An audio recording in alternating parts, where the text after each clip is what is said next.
Hello, good morning, everyone. On behalf of World Skills Americas Committee, welcome to the October's webinar. Today, our speaker is Chotil Barbosa Nerio from INA, Costa Rica. Costa Rica has been a member of World Skills America since 2010. She is a member of the National Learning Institute, which represents World Skills America. Would like to thank Mr. Ramirez, the official delegate of Costa Rica, to have been in charge and responsible for this seminar. Also, Ms. Maura Corporan from Dominican Republic and Ms. Ercil from El Salvador. They are the coordinators of professional training committee. Today, we're going to be talking about value chains, an opportunity for labor and educational reconversion. I'm going to now pass the floor on to Ms. Barbosa Nerio so that she introduces herself and begins. Hello, everyone. I'm very pleased to be here talking on behalf of Costa Rica's National Learning Institute.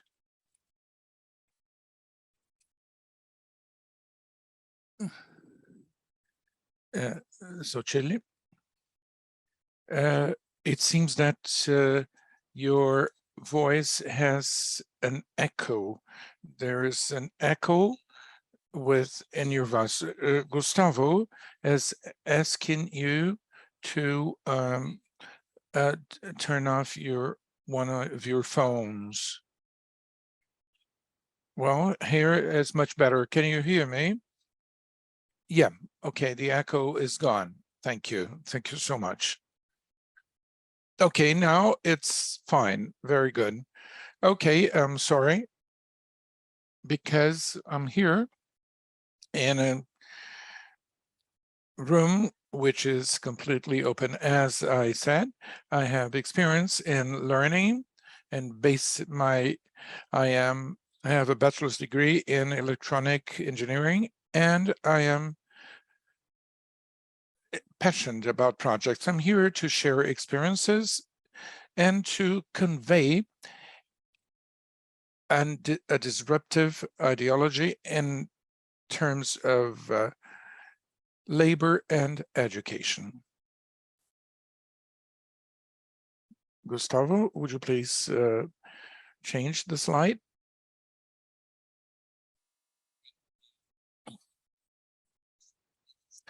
Now that our speaker has introduced herself, some recommendations. Here we have the countries that are part of World Skills Americas. There are 27 countries altogether. We would like you to, for those who want to ask questions, to click the button which is down below. Please introduce yourselves with the names and the name of your institute. To ask questions, use the Q&A button, please. The webinar will last approximately 1 hour, and later on we'll have 10 minutes for questions and answers. Ms. Barbosa, can you hear me well? Says Ms. Barbosa. Yes, the sound is clear. Thank you again, Sergio, for the opportunity. Before I begin, I'd like to thank INA, Costa Rica, and also to tell you that this project came about from a cooperation and sponsorship of UCAE and Express. I'd like to thank also Diego Rico Marchen and the efforts have been made available by different persons and institutions. We're going to be talking today about an opportunity for labor and educational reconversion.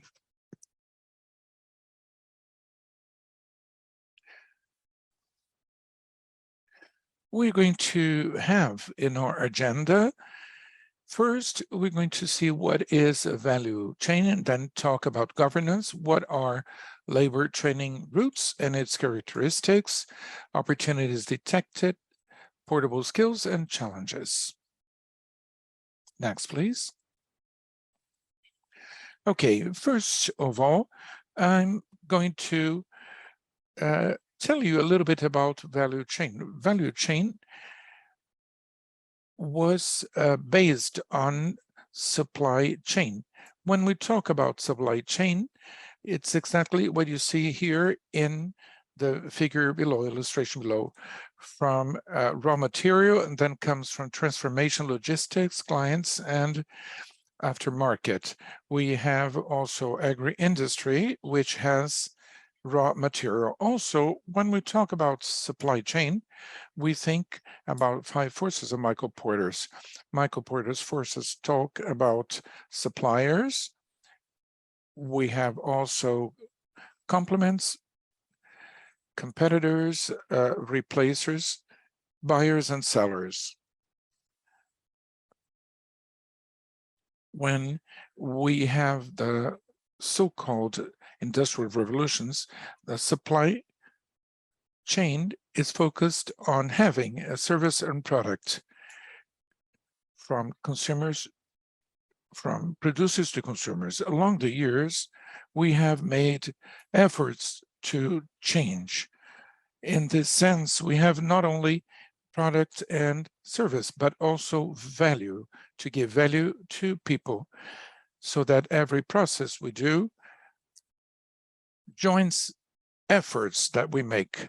The action we have made is usually analysis of the environment and demographics involving politics, social and productive development aspects. So value chain, as it was said, a value not only to the productive sector, but also to the person,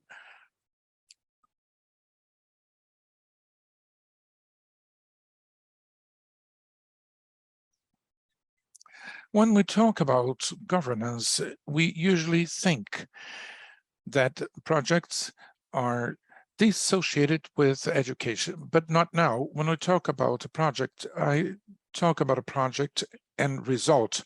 What we want in terms of value chain, as I say, is to have people understand that we are not isolated. All efforts are absolutely important. The purpose of being with World Skills is to say that we have international references that help us strengthen our values. In terms of governance, we have the productive sector, which is always in the vanguard in the socioeconomic part of the country. And also clusters are really popular. One of the most popular ones are car sector. There is a common purpose, but at the same time, they compete against each other. Now in Costa Rica, one of those that most invests is medical devices. They have the perspective that they're going to give an answer for training so that people are able to work immediately. This is where we think about education. Of course, we are guided by a qualification national structure. This structure has different fields. In the case of INA, we have a curricula where we focus research, curricula design, evaluation, and administration. Nonetheless, when we talk about this, we see that we need the technical aspect of it. For example, the interdisciplinary technical team, that in the case of our experience for value chain, we had a team led by one person. We had one project coordinator and a technical team. Also, one person that generated knowledge and documentation. When we talk about interdisciplinary team, each one had its own responsibility, and they had to take care of reading out labor market through companies. What we see today is the importance of focus groups. Some companies want to have a strategic alliance for what they need so that we can ask exactly what we want. Something important is vocational guidance. We had recently an experience in this sense for all those people who are in this vocational orientation area. They expect a system that want to know or to have some more skills. We had a lot of support, not only to students, but also teachers. The synergy is part of the value chain. The purpose of this is thinking about governance to have the pertinence and legitimacy of the value chain, taking into consideration that we're going to have a technical skill and also to have something validated and be ready to be implemented.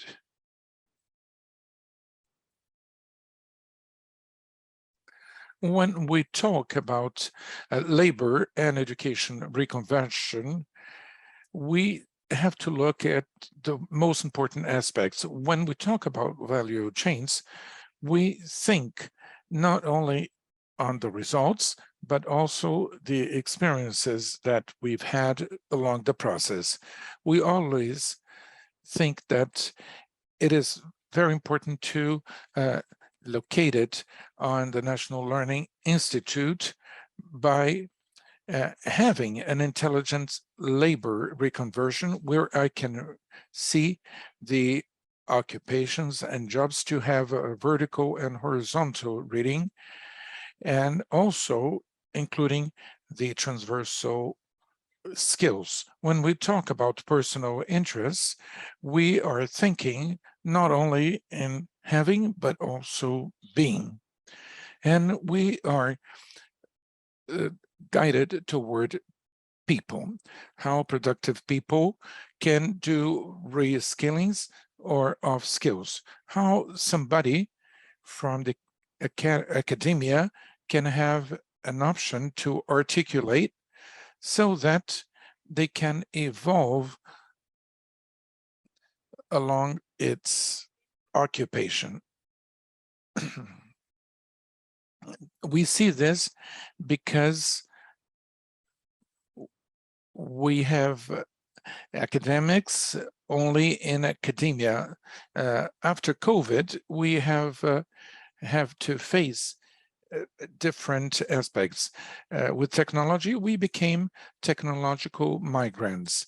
One occupation is in constant change. We also have seen that if I don't have enough tools to go from one work to another, I can be unemployed. And this is what concerns us, because unemployment is one of the enemies of a country's development. This could generate other problems. This urgent challenge wants to have a catalog of skills, if you will. also to facilitate the focus. It's not one person that only has one single position and having skills for a specific position, but see this person with a holistic view to have and give them the right skills. And why not to boost a project? Well, we're going to share a video. This is from Chile. The video explains exactly the relationship of value chain with a change in working experience. You know what are training routes?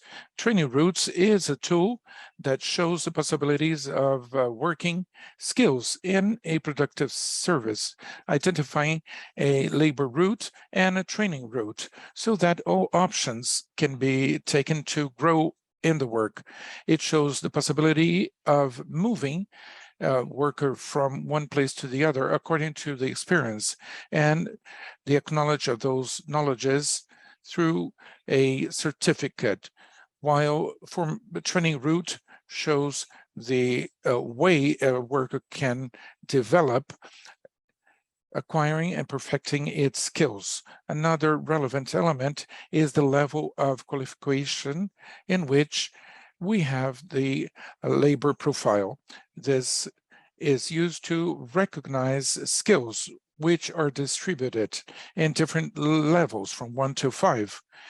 5 would be those most important qualifications that require more knowledge. All of those together make up a roadmap that can show how a person can grow from less complex to most complex ways.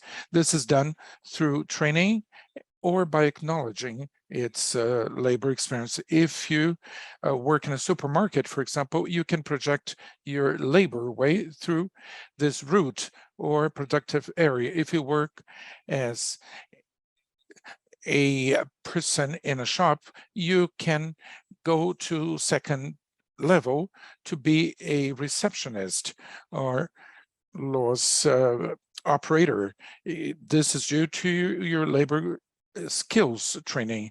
And then you can go on the route and can become a sales operator, which is number 3.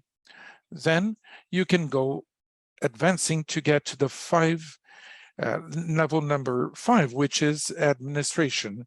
This labor route helps you see your possibilities of growth in a certain productive sector so that you can have the right skills and show through certification of Chile Varela what you can do.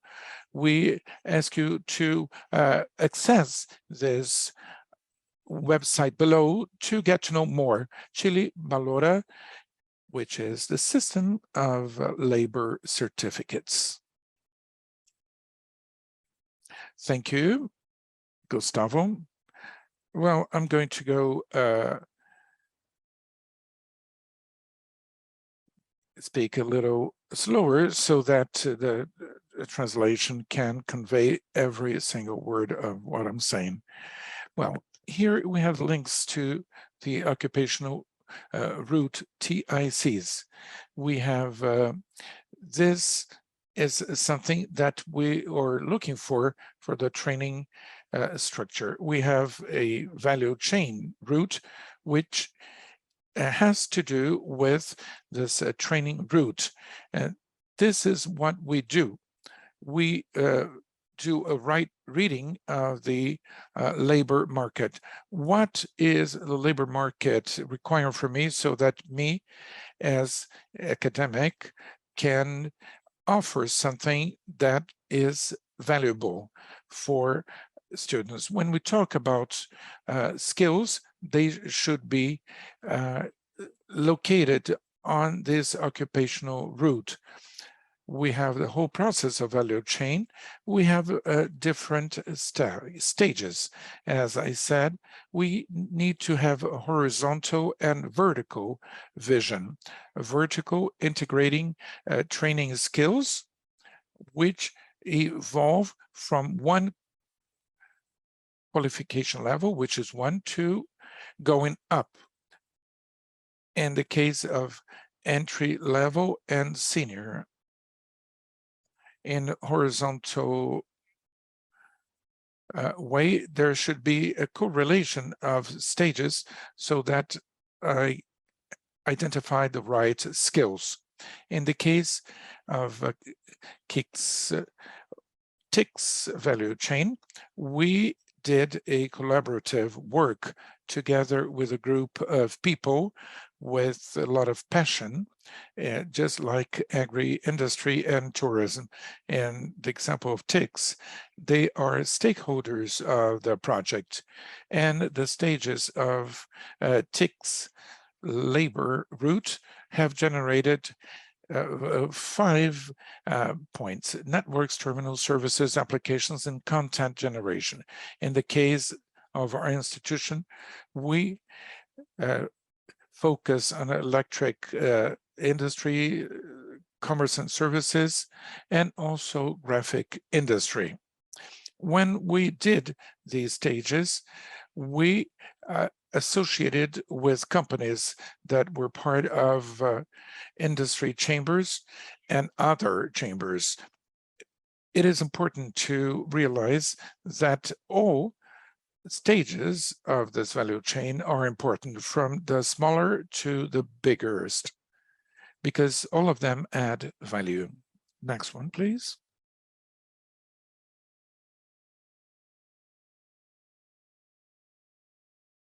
We have obtained an occupational route. That's the one you see here in the illustration. Now, Gustavo is going to help me to focus on. Our first experience is that colors have a specific meaning. Blue is for terminals, the green one for services, the brown one is for applications, and the orange one is for content generation, which was disruptive, or have been in the past years. And the most important about this route is that you can see those boxes are the jobs we have detected. It was a big effort from my companies, and that have valued the route. And most important, they have seen the person, and horizontal. I can see that there's too much important to see that sometimes it's difficult to see it as a whole, but more important is to think on how, not on how to understand it, but what we can achieve from a value chain. Something important added to this is that we have a Singapore model, if we think about an international model. Within the studies, different international standards have been used. We have to see that too. For example, world skills talk about future skills for together with portable skills. Also, Singapore standards. What my dream today is to have some routes, labor and training routes, adding all this. Can you show us the whole thing, please, Gustavo, the whole page? Well, this map, when I saw it, when I see it the first time, is I think about ways, just like labor lays that will take me from a basic level, like worker, to an executive position.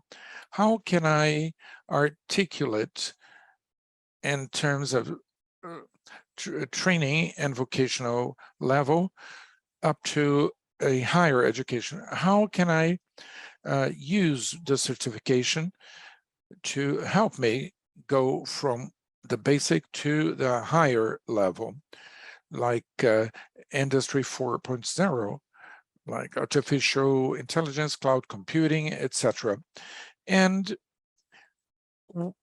this presents several opportunities. In this case of educational orientation offered by different institutions, we can think that we could guide the person so that this person can use those certificates through this route and educational itinerary. This person can have a job. If it has a job, how this person can evolve. So the next slide, please. These are opportunities that we have detected. When we talk about opportunities detected, we have a long list beginning internally in our organizations. Someone can say that we are living an ideal world, but changes start like this. They start by making efforts, and efforts are never in vain. For example, in Silicon Valley, how many people have presented projects and failed? Failures are part of the opportunity. I believe that through academia, we want to boost it. We are not obtaining a benefit for ourselves. We are impacting society, and this is a great responsibility. In my case, I get emotional even to know that students and people are part of the productive sector and now are generating developments for the country and avoiding social problems that we've had for so long. When we talk about opportunities, we talk about synergy, about union of efforts of labor and educational reconversion. When I talk about educational intelligence, I mean by giving this person the skills, but we have to have it clear that we cannot take too long in order to give a response to the productive sector. Productive sectors need answers quickly. I need to do it quickly through trainings. In our case, in the National Learning Institute, we have several opportunities to offer, like certifications, collaborative centers, and we have also technical assistance, training, educational programs, and we try to give this person several options. However, we can diversify. When COVID emerged, it was curious to see that some companies did a change in terms of diversifying its product. And we think about it, we think that challenges bring up opportunities. It is important that in value chain, a competence that is acquired is resilience and adaptability. Those are quite important points. In terms of education, we think about this as to educational orientation. So people think it's not that important. It is absolutely important because we want this person to be an intermediary to help others to feel well wherever they are working. Or also we could have a guide on where to locate yourself. When we talk about productive sector reading, this reading has to be one-to-one. This has to do with the language of academia, which is sometimes different from the productive sector. Sometimes we're not able to give all the answers to the productive sector quickly, but we can make efforts in terms of reading of skills, 4.0 demand, or other demands to see what we need to face at. One of the books that I like the most is by Andreas Oppenheimer, which is called Sábese quien pueda. And these books show that sometimes works or jobs disappear and people feel frightened. What will happen about education? We'll have to diversify our functions as well. And probably we'll be focusing on sponsorship or guidance. We can foment competences and skills so that they're known. I'm not measuring the person not only by one specific knowledge, but a knowledge, complete knowledge. In order to do it, I have to know. When I complement it, I have to see that I'm not alone, but I always work in teams. That wise, competences are really important, and also emotional intelligence, which are considered soft skills. When I talk about technology, we realize that COVID has put some things into evidence. And why it was so important? Because we could see our weak points, and to see that we're able to communicate remotely, we can have a joint efforts, just like we're doing with World Skills Americas, with environment analysis. I believe that it is applied not only for prospective studies. We have also worked with INA, but environment analysis applies to life. When I go for a walk, I have to see the environment. I have to see what the climate is, who's going to be with me, what kind of shoes I'm going to be wearing. This environmental analysis has to do also with the day-to-day life. When we're working with the productive sector, you have to see the development, the political and economic aspects. For this, the main point is that some services have to be decentralized to give opportunities to all the periphery of the country, if you will. The disruptive processes, well, technologies that we see today are disruptive and are constantly changing. In terms of TICs, we saw that technology change every 6 months. And of course, we do not change as fast. So we have to do some extra efforts to adapt or adjust. International references are important because we have to see and look at our competitor or our ally to do our best efforts. As to work tables, focus groups, and governance, we have discussions. It is important that these working tables be divided by different stages. In the case of an experience that I'm living with a cluster of medical devices, is that these clusters have the focus groups are divided by different devices. So they are focus groups, each one focused on different interests. And why do we do this in a smaller stage or focus? Because it's easier to get to a consensus. It is important to do it. In our case, we also use chambers, and we validate, after all, whatever was decided. A project of a productive sector would be pertinent throughout the companies or cluster, and also this all would get legitimate on a higher scale, which would be a government scale. Also, and not less important, is human talent.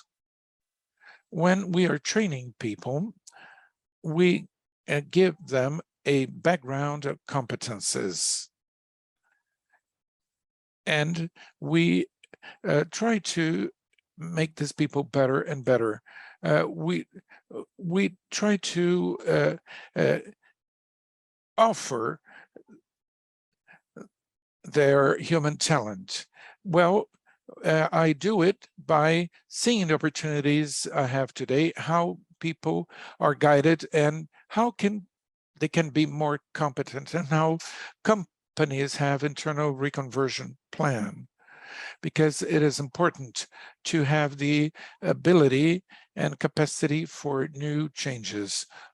Also, I want to stimulate that the comfort zone in which we are, which is quiet, and the majority of people left us there, and that comfort zone is not ideal when we want to change, or when we want to change paradigms, is that because you have left the comfort zone, and also because you want the impact, regardless the size, generate value. Also, employability, which makes a country strong, and it mitigates poverty and thefts, etc. Also, recognition of skills and professional profiles. I've had an experience which a person told me, I am 40 years old, and I'm always going to be working here because I will not get a job at 40 years of age. Now, along our paradigms, we wanted to give this person a professional profile, but all age adds. If a person is young with different ideas, also you have on the other side a person with a lot of experience. Sometimes we don't see them as complement, but antagonic values. When we look at the value chain, we want to focus on their experience, and focusing on their experience or even time of work. Also, promote learning of quality. We want this learning to be agile and relevant. In the sense, we had reskills and upskills. And reskills is how we change our paradigm and try to adapt to a new technology or new procedures. And because I have experience, I would be able to have a critical thought in order to get to reskills. When we have upskills, we need to be in constant learning. Upskills can be from learning, only cognitive, to emotional intelligence, as to bootcamp, certification, and dual training courses. I included them here because the reading we have been doing of the sector, and this is something that they ask for, something that they choose the person, sometimes looking at those factors. This is a quite new topic. This has been a topic that Richard D. brought us, which has to do with portable skills. Portable skills are kind of an innovative topic, which attains the value of the person in a labor market. It's not a job or position. It is a set of portable skills, something that I can do in different aspects of labor. In terms of portable skills of value chain, what I want to focus on is on work ways or labor ways. They recognize our human capital. We realize how many people have skills. In the case of Costa Rica, we have a small population. There are companies that say, well, I have Sergio Merino with those skills. He's very good in this or that. So I offer him more money so that he come and join us. So the topic of recognizing our human capital is what I have and what I have to offer, how many job positions I have available, how can I have these people working with me, and what kind of skills they have. This ways is a kind of a roadmap that I showed you before, but think of this just like you're going for a stroll. Costa Rica, there's a place called La Chimba, and the first thing you have that you get is a brochure showing you exactly where you have to visit or the most interesting points. This is an itinerary where I can advance, where I can say how to attain my objectives and how to determine the labor opportunities I can offer. In the case of this cell phone with Spotify, who does not have a list of songs among us, right? This is a list of songs that we add on. We could have from a very romantic music, salsa music, or rock and roll, or metal rock.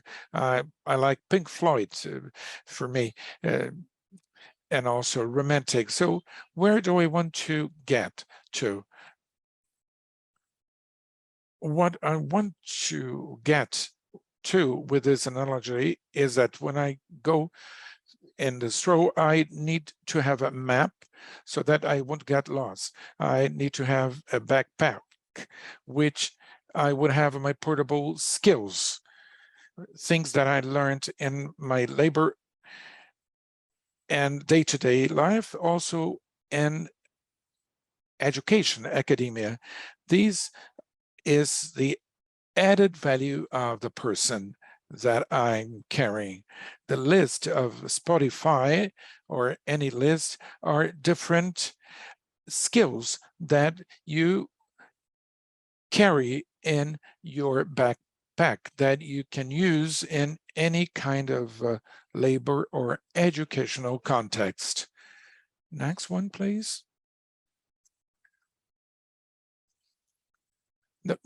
The questions that we should ask in terms of labor and educational retraining. First one is, who am I? Who am I and what am I capable of doing? This is questions that the person should ask themselves so that they can evolve. We're always filling a sort of a test. It's just like getting into social media to find somebody who complements us. The first we have to do is to know who we are, not only in personal, but also professional aspects. What are we able to offer, and how to capitalize on what we already know, what to learn, and where the new opportunities are. I'm going to share with you a preview of a podcast that I had the opportunity to see. They talk a little bit more of the topic.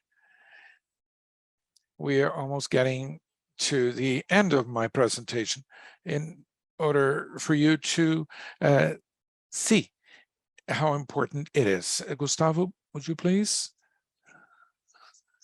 If the processes, activities, and technology change all the time, the people also have to migrate. People have to be in constant learning and also to evolve.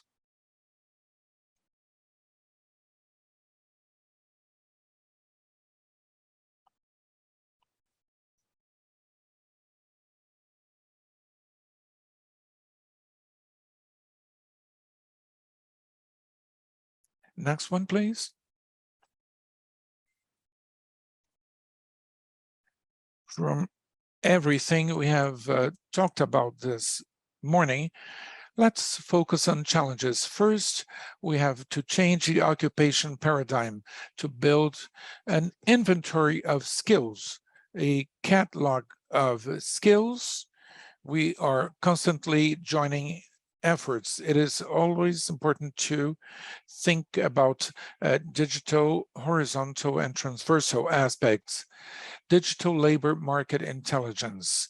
And this is important because we need to have a website, a digital one, where I can validate my skills, my competences. We want to have in one single way to know where we are. If we want to go to another job, we have to know where we stand. Portable skills that generate value and give the person the right concept, and analyze the cognitive non-routine and routine occupation approach. It's important to know what jobs are going to disappear or no longer be in the future, just like somebody who works in a cashier in a supermarket. If a robot comes in and displaces this person, how can I help this person? We have to foster some cognitive skills and non-routine skills to this person so that he will know more skills and not lose his job, or change jobs rather. And the next slide. Here you have some contacts. You have all the contacts in my podcasts. Now to wrap up so that you have time for questions. I am very happy to represent INA, to represent Costa Rica, and I'd like to thank Brazil for the opportunity and everyone who is here today. It is really important for me, and it's important to show my institution to the country. And now we're going to see whether I can understand Portuguese. Well, thank you for the opportunity, she says, in Portuguese. Yes, you said it very well. Well, let's go on to questions. Well, from Mr. David Cano from Paraguay, what kind of technical assistance do you offer companies? Well, just to give you some idea, the National Learning Institute, we have two centers or two nuclei.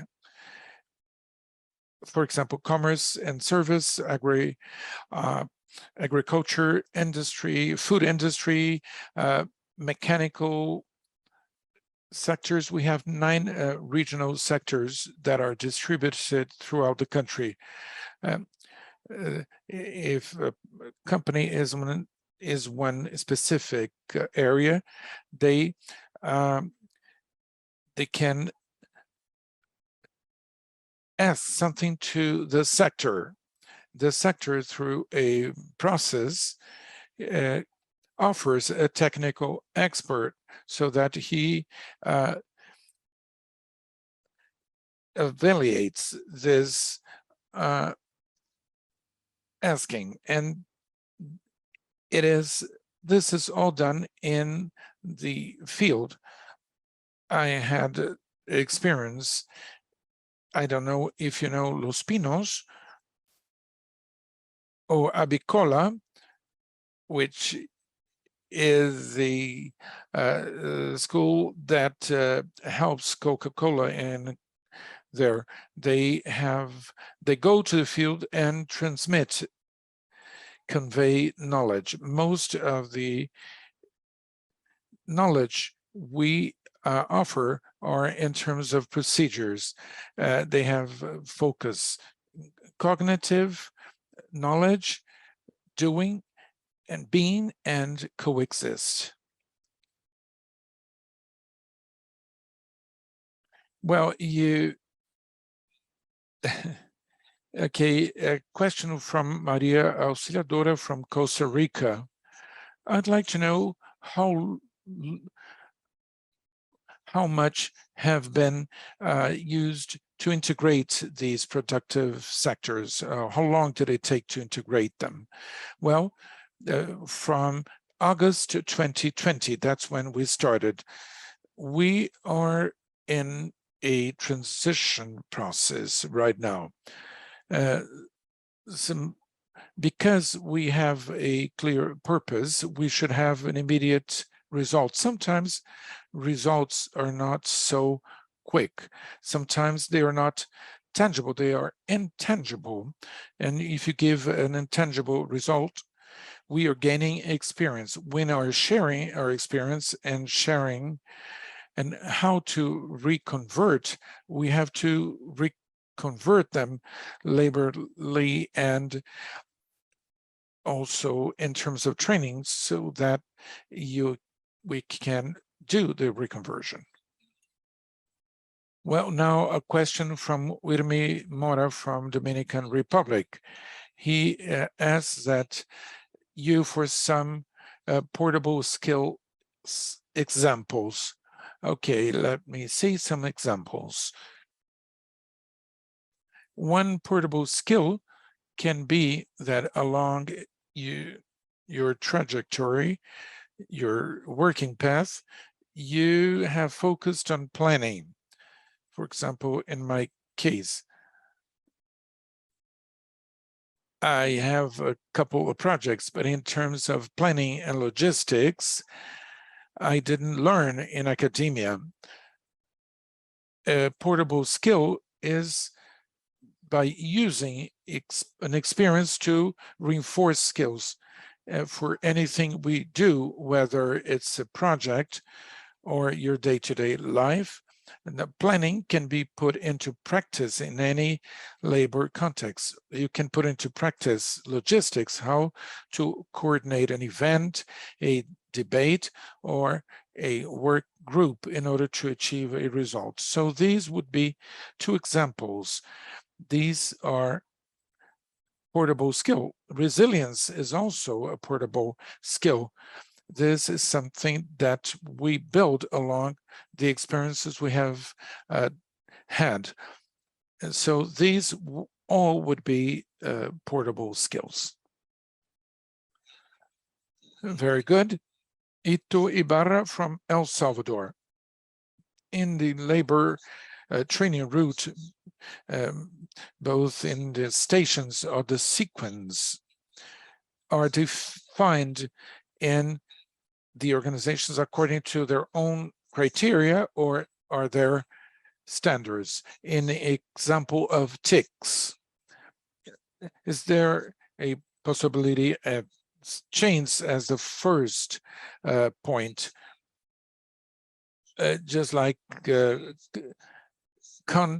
content production? Sometimes it's not part of the TIC or other career. It is important to highlight something that we have been adding efforts since 2008. There are 2 points that are important.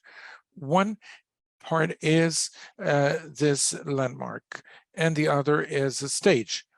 we have to give equal importance to all stages from the beginning to the end. When you have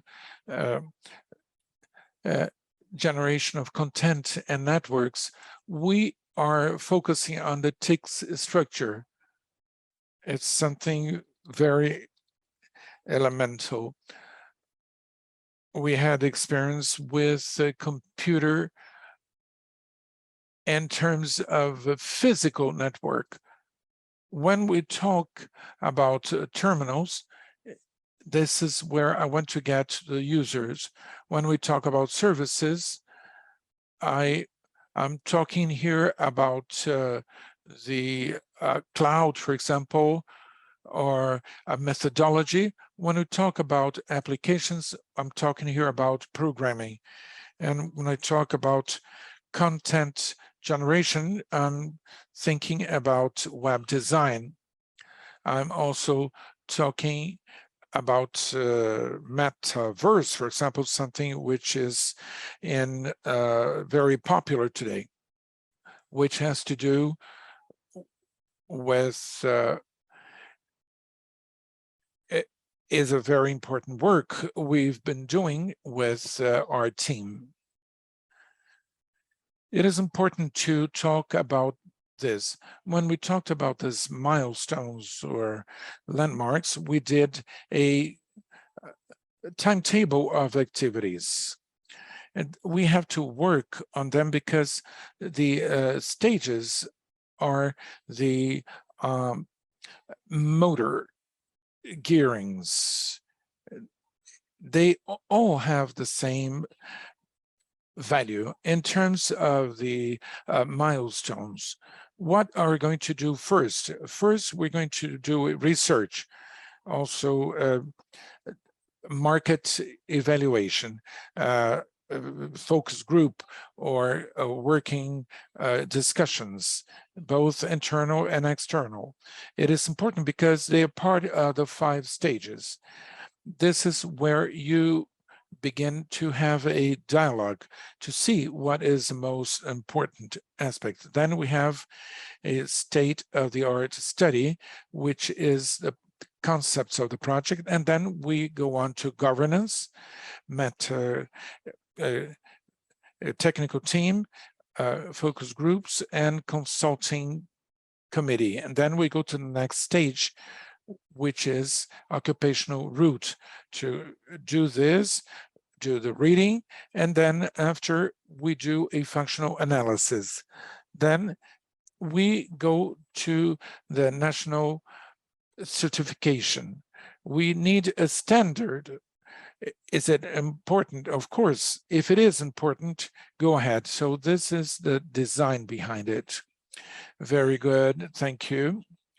Juana Polanco, who didn't mention her country, says, what is importance of coaching throughout this process? It's absolutely important for me. Well, first of all, before coaching is collaborative work. Collaborative work is important to track all stages. It's control and track. If you don't have a constant tracking, you lose control about what people are doing.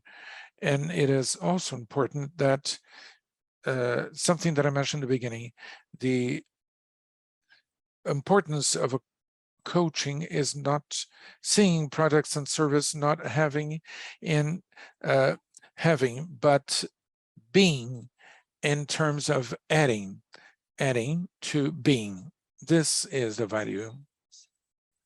Mr. David Cano from Paraguay asks, do you use standards and not competence norms or professional profiles? Well, we do an analysis throughout the route, which is part of the national training, which is part of the analysis. This is done by different national and international references in terms of education. This generates a list of occupations. When I analyze occupations, I analyze the posts and positions. When I have all this, I can think about a qualification. We have to take into consideration that first I have to choose a profession, because there are